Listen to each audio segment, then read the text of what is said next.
아멘. 자, 오늘 우리에게 주신 하나님 말씀 보시겠습니다. 자, 오늘 우리에게 주신 하나님 말씀은 느헤미야 1장입니다. 오늘부터는 우리 느헤미야 말씀을 좀 나눌 거예요. 자, 느헤미야 1장 말씀 보시겠습니다. 느헤미야 1장 1절부터 5절까지의 말씀, 구약성경 727페이지입니다. 자, 느헤미야 1장 1절부터 5절 한 절씩 교독할 때 제가 1장 1절 말씀 먼저 봉독해 올리겠습니다. 하가랴의 아들 느헤미야의 말이라. 아닥사스다 왕 제20년 기슬월에 내가 수산궁에 있는데 내 형제들 가운데 하나인 하나니가 두어 사람과 함께 유다에서 내게 이르렀기로 내가 그 사로잡힘을 면하고 남아있는 유다와 예루살렘 사람들의 형편을 물은즉 그들이 내게 이르되 사로잡힘을 면하고 남아있는 자들이 그 지방 거기에서 큰 환난을 당하고 능욕을 받으며 예루살렘 성은 허물어지고 성문들은 불탔다 하는지라.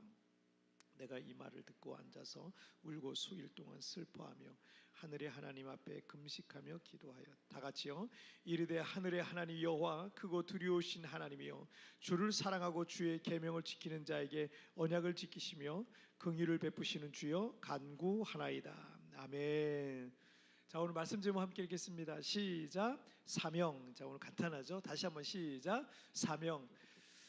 지난 주간에 교육업을 하시는 우리 성도님을 신방을 했는데 제가 기도하는 제목이 뭐가 있는지 한번 물어봤어요. 그랬더니 우리 집사님 하시는 말씀이 저는 교육업을 통해서 돈을 많이 버는 것보다는 세부에서 제가 도와줘야 될 학생들이 아직 많이 있는 것 같아서 그 학생들에게 제가 뭔가 좀 도움이 됐으면 좋겠습니다. 이런 얘기를 하시더라고요. 교육업도 사업이잖아요. 업이잖아요. 교육업도 사업이고 비즈니스라고 할 수 있는데 그러면 수익을 내되 그럼 좀 큰 수익을 내 가지고 돈을 좀 많이 벌어서 그래서 뭐 건물도 유지하고 선생님도 월급도 많이 주고 그리고 나 역시 뭐 가정이 있을 거 아니에요. 그러면 뭐 자녀들도 양육해야 되고 그죠? 경제적으로 도움을 얻을 수 있도록 그래야 되지 않겠습니까? 그러려면 많은 학생을 가르쳐야 되고 돈도 많이 벌어야 되고 뭐 그런 게 당연한 얘기일 것 같아요. 그런데 우리 교회는 이 교육업에 종사하시는 분들이 꽤 많거든요. 세부가 이제 교육 도시라서 교육업에 종사하는 분들이 굉장히 많습니다. 그래서 제가 늘 우리 성도님들한테 드리는 말씀이 있어요. 학생 하나를 돈으로 보지 마시라고. 제가 늘 그냥 입버릇처럼 말씀해요. 교육업을 많이 하시니까 학생 하나를 돈으로 보시면 안 된다. 하나님께서 집사님께 맡겨주신 그 학생의 미래가 집사님 때문에 달라질 수 있다. 집사님께 배운 그 집사님을 거쳐간 학생 중에 이 시대에 요셉이 나올 수도 있고 다니엘이 나올 수도 있고 또 다윗이 나올 수도 있는 거 아니냐. 그러니까 우리는 그런 사명감을 가지고 우리가 교육업에 종사해야 된다. 또 아니야. 혹시 집사님을 통해 거쳐간 사람 중에 대통령이 나올 수도 있고 민족을 살리는 위대한 그런 목사님, 선교사님이 나올 수도 있는 거 아니겠습니까? 제가 늘 입버릇처럼 하는 얘기예요. 교육업도 사업이니까 당연히 저는 우리 집사님들 잘 되길 바라요. 돈도 많이 벌길 바라요. 그게 제 마음이에요. 그런데 여러분 우리는 돈을 쫓는 인생이 아니라 사명을 쫓는 인생이 돼야 되는 거예요. 돈을 쫓다가 여러분 가면 돈밖에 안 남아요. 나중에 그거 가지고 갈 수도 없어요. 여러분 사명을 따라가시길 바랍니다. 자, 왜냐하면 하나님께서 이 세상에 지으신 만물 중에 아무 목적도 없이 이유도 없이 그냥 존재하는 건 하나도 없기 때문에 그래요. 자기 스스로 움직이지 못하는 나무나 바위나 뭐 먼지와 같은 티끌조차도 자연계의 질서를 유지하는데 아주 중요한 역할을 하고 있는 거거든요. 우리 몸에 붙어있는 이 작은 손톱 하나, 여기 눈썹 한 줄도 여러분 우리에게는 없어서는 안 되는 아주 중요한 사명들이 있어요. 우리가 여러분 손톱만큼 못합니까? 우리가 뭐 티끌보다도 못합니까?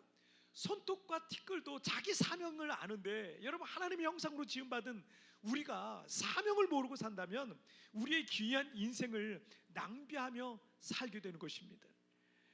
스위스의 그 사상과 기도에 큰 영향을 미친 그 칼 힐티라는 분이 이런 말을 했어요. 인간 생애 최고의 날은 자기의 사명을 발견하는 날이다 라고 말했습니다. 여러분, 복음이 이스라엘에서 전 세계로 퍼져가도록 이방인의 사도로 부름받은 사도 바울은 사도행전 20장 24절에서 나의 달려갈 길과 주 예수께 받은 사명 곧 하나님의 은혜의 복음을 증거하는 일을 마치려 하면은 나의 생명을 조금도 귀한 것으로 여기지 아니하노라 라고 말했습니다. 여러분, 오늘부터 우리는 이 느헤미야 말씀을 살펴보려고 하는데, 느헤미야뿐만 아니라 우리 각자에게도 여러분, 손톱도 사명이 있는데, 티끌도 사명이 있는데, 돌덩어리 하나도 사명이 있는데, 여러분, 우리에게 분명히 하나님께서 우리에게 맡기신 사명이 있을 겁니다. 오늘 본문은 그 사명을 어떻게 찾아가는지, 그리고 어떻게 이루어갈 수 있는지를 우리에게 보여주시고 있어요. 첫 번째 주제 한번 보실까요? 시작. 고난 속에서 사명을 찾는다. 다시 한번 시작. 고난 속에서 사명을 찾는 자. 먼저 이 본문의 주인공이 느헤미야라는 사람은 오래전 유다 왕국이 바벨론에 의해 멸망해서 포로로 끌려온 유다 민족의 후손이었습니다.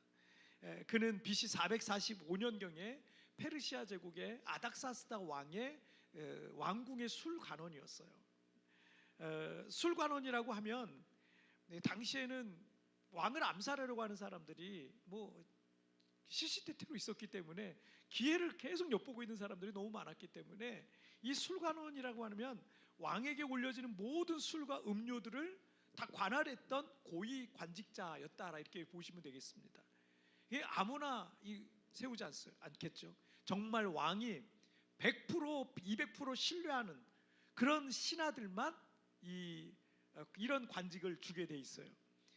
느헤미야의 조국 유다 왕국은 BC 586년에 바벨론에 의해서 완전히 멸망했습니다. 그 멸망할 때 바벨론의 왕 느부갓네살 왕은 천혜의 요새인 예루살렘 성, 다시는 이 예루살렘 성을 건축하지 못하도록 그 웅장하고 어마어마하게 높은 5m에서 10m 정도 되거든요. 높이가. 그 성을 다 허물었어요. 길이가 4.5km 정도 돼요. 그걸 다 허물었습니다. 왜냐하면 다시는 일어서지 못하게 되겠다. 그래서 성문도 다 불태우고요. 그리고 예루살렘 성전 역시 다 허물고 불태워버렸습니다. 그리고 이 성벽을 다시 쌓으면 안 되잖아요. 그러니까 거기 있는 유다 사람들을 다 끌어다가 바벨론에 한 곳에 모여있지도 못하게 했어요. 다 흩어버렸습니다. 독립하지 못하도록. 그게 식민 정책이었어요. 하지만 유다 왕국에 몰락기에 활동했던 예레미야 선지자가 예언을 했죠. 70년 만에 포로에서 돌아올 것이라고.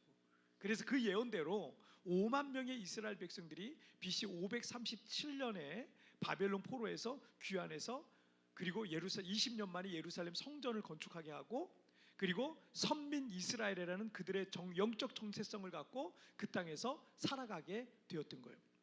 오늘 본문에 이 느헤미야가 활동했던 시기는 BC 445년이었으니까 바벨론 포로에서 귀환한 이스라엘 백성들은 약 90년 정도를 그 유다와 예루살렘에서 살아가고 있었다라고 이렇게 볼 수 있습니다.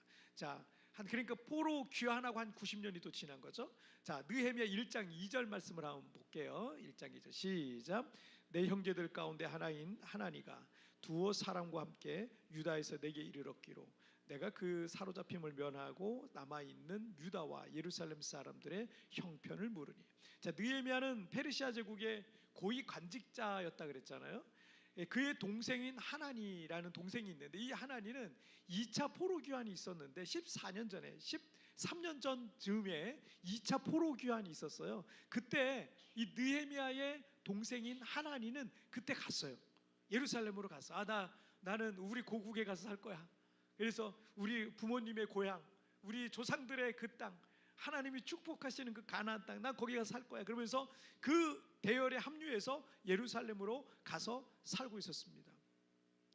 느헤미야는 그 아닥사스다 왕의 아주 신뢰받는 왕궁 술관원으로 일하고 있었기 때문에 그렇지만 그래도 조국의 평안과 안전이 늘 궁금했던 겁니다. 그런데 동생인 하나니가 갑자기 오게 된 거예요.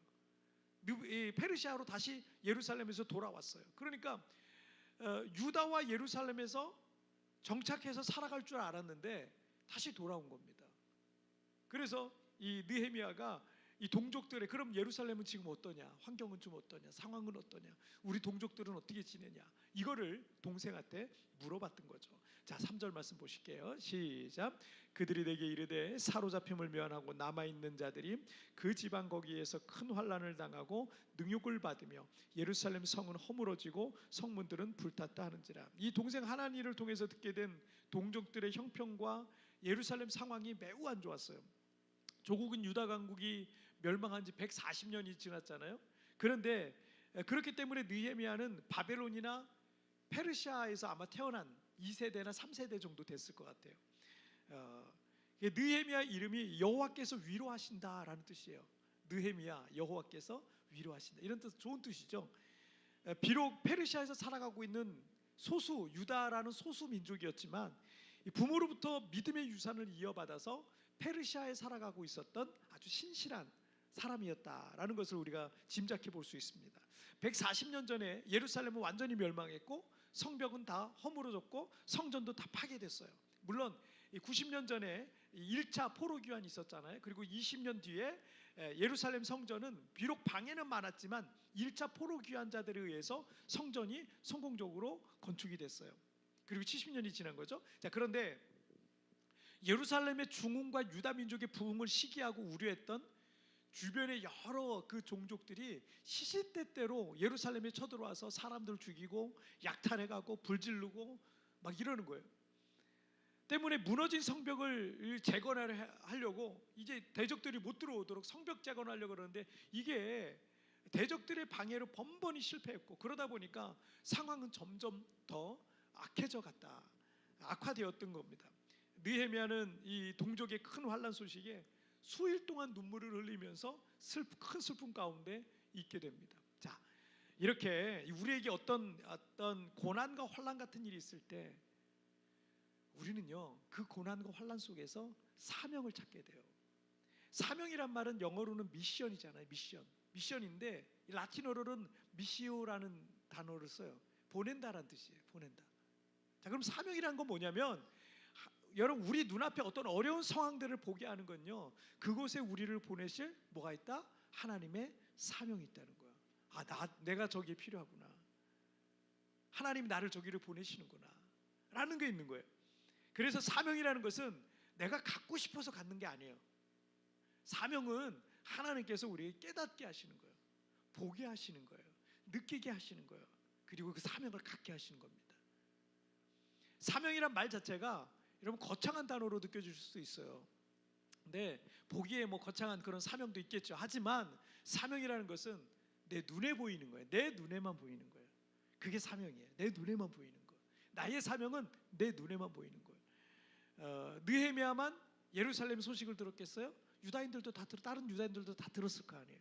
들었는데, 그렇지만 느헤미야는 거기서 예루살렘 성벽을 재건해야 되겠다라는 이런 사명감을 갖게 된 거예요. 느헤미야가. 여러분, 교회에서도 어떤 성도님들의 눈에만 자꾸 보이는 게 있어요. 어떤 분의 눈에는 이 강단 꽃꽂이가 꽃이 없으면 크게 자꾸 신경이 쓰이는 분이 있어요. 어떤 분은 전혀 신경이 안 쓰여요. 아무렇지도 않아요. 저 같은 경우도 사실은 뭐 그렇게 뭐 이 꽃이 있으면 좋고 뭐 없어도 되고 뭐 이런 쪽이거든요. 그러니까 그렇게 신경을 안 쓰는데, 근데 어떤 분은 이 꽃이 없으면 꽃을 하나 놓으면 좋겠다 이런 생각을 하시는 분이 계신 거예요. 어떤 분은 이 교회에 뭐 쓰레기가 있잖아요. 또 줄이 잘 안 맞춰 있잖아요. 이걸 꼭 맞추고 쓰레기를 줍고 이걸 정리하고 이런 분이 계세요. 어떤 분들의 눈에 쓰레기가 내 눈앞에 있어도 그게 안 보이는 분이 있어요. 근데 어떤 분은 이게 보인다니까요. 이게 자꾸 보여요. 눈에 밟혀요. 어떤 분은 교회 주방에 갔는데 싱크대에 설거지가 잔뜩 쌓여 있으면 어떤 분은 그냥 와요. 보이지가 않아요. 그게 싱크대니까 설거지가 쌓여 있는 게 당연하지 이러고 오는 거예요. 그런데 어떤 분은 이거를 가만두면 안 될 것 같은 거예요. 그래 가서 그냥 손으로 가서 설거지를 하는 거예요. 왜요? 그게 그분의 사명이에요. 어떤 분은 교회 오면 어린이들, 청소년들이 그렇게 좋아요. 그래서 그들을 말씀으로 양육하고 어떻게든 도와주고 싶어하는 교사의 사명이 또 있는 분들이 있어요. 그분들은 영혼에 대한 관심이 있는 분들이거든요. 찬양팀 하는 분들은 또 찬양에 대한, 내가 찬양팀 해야 되는데 이러면서 찬양에 대한 그 부르심이 있어요. 구제라든지 선교라 같은 사명 가진 분들도 분명 하나님께서 자기 눈에만 자꾸 보여주시는 뭔가가 있습니다. 그게 뭐다? 그게 사명이에요. 나를 거기 자꾸 보내시는 거예요. 거기 자꾸 밀어주는 거예요. 지난 주간에 여기 이제 2달 살기를 오신 집사님 부부와 주일 예배 후에 식사를 같이 했는데 어떻게 세부에서 이 한인교회를 개척하게 되었는지 궁금해하셔서 제가 잠깐 말씀을 나눈 적이 있었어요. 제가 한국의 큰 대형 교회에서 한 10년간 사역을 하고 있었는데 좋은 성과들이 있었어요.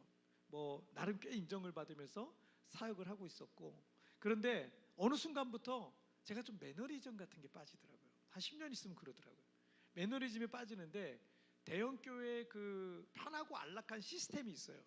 그 시스템에 젖어가지고 무엇인가를 제가 새롭게 도전하고자 하는 영적 야성과 도전의식이 어느 순간 식어져 버렸더라고요. 식어져 버려서 그냥 매너리즘, 그냥 말 그대로 그냥 매너를 지키는 그 수준 안에서만 제가 그냥 하고 있는 그런 저의 모습을 발견했어요.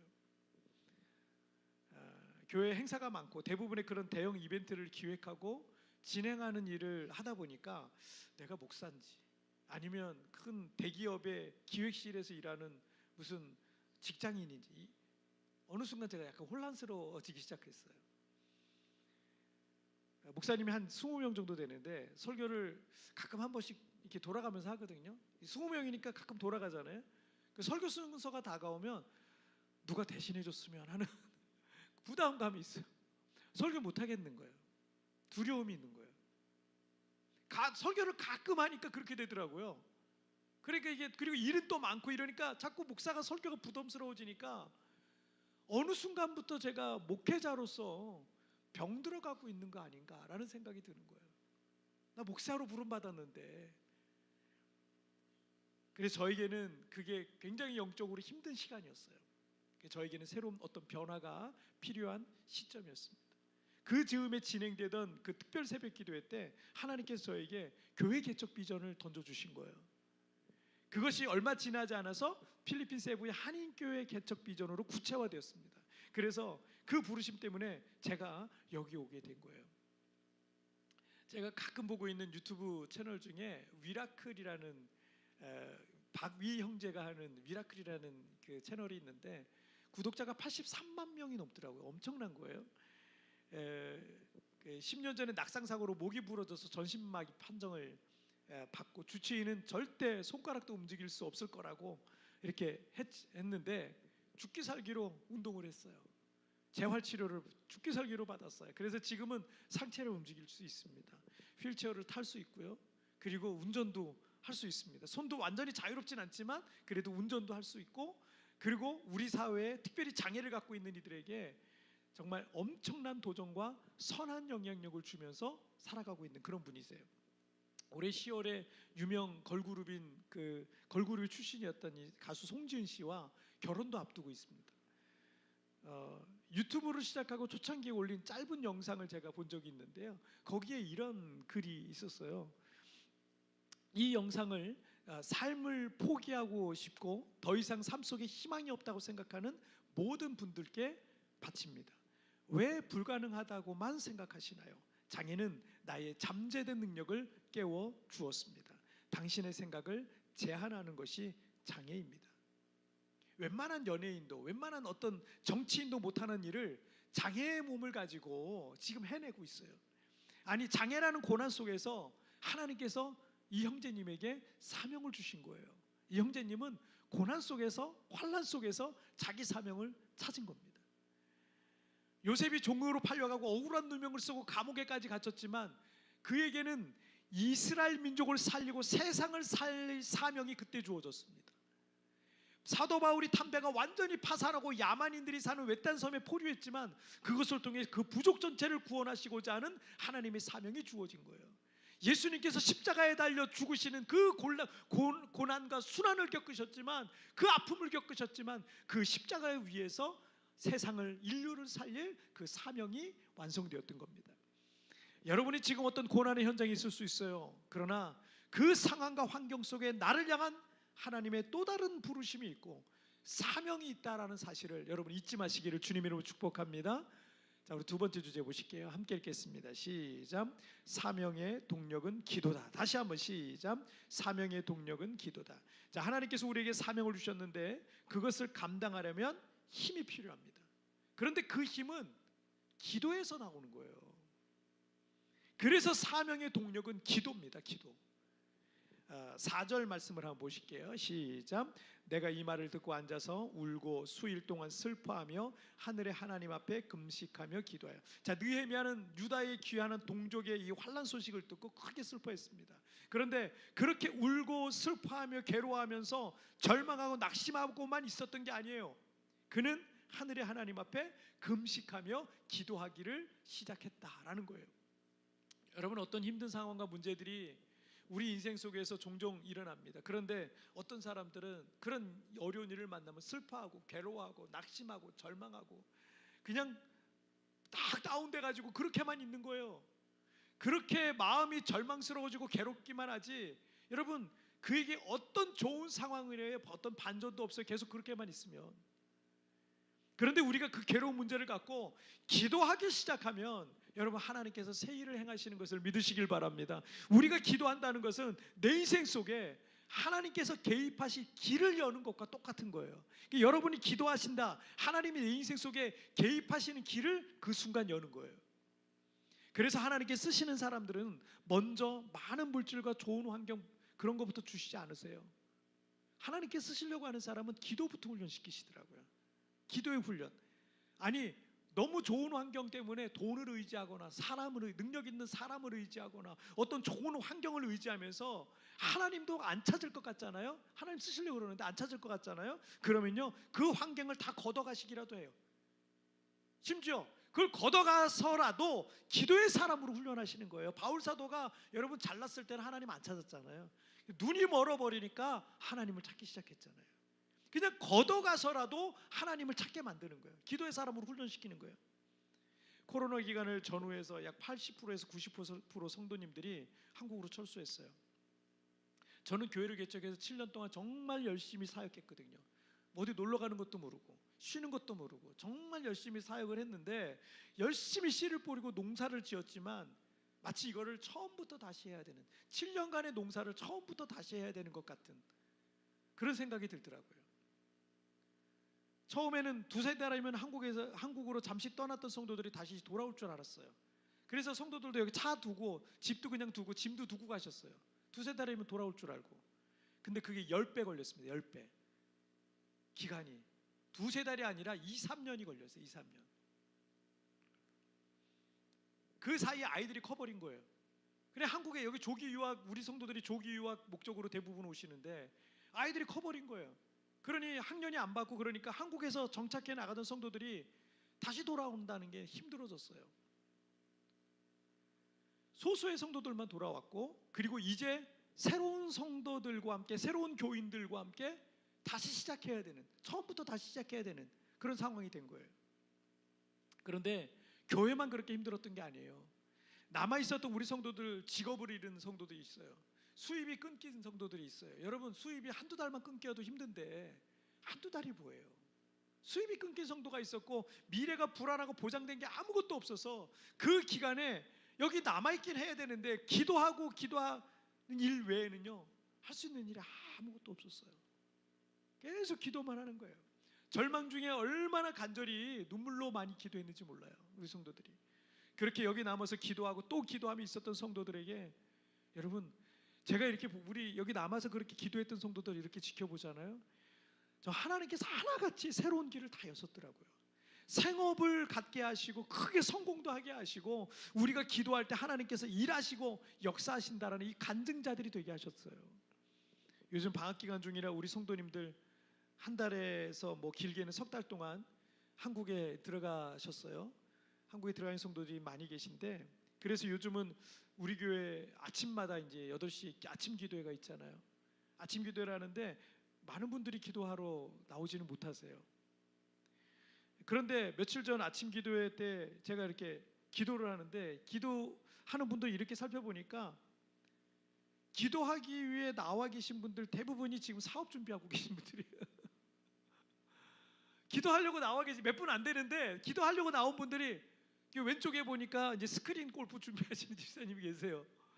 그리고 그래서 가운데 쪽으로 기도하는 보니까 이 족발집 준비하시는 집사님도 계시고, 무역업 사무실 오픈 준비하고 계시는 분 계시고, 또 교육업 준비하시는 분 계시고, 오른쪽으로 보니까 또 우리 한식집 오픈을 준비하시는 집사님도 계시고, 이렇게 우리 성도들이 매일 기도로, 그분들이 거의 매일 나오거든요.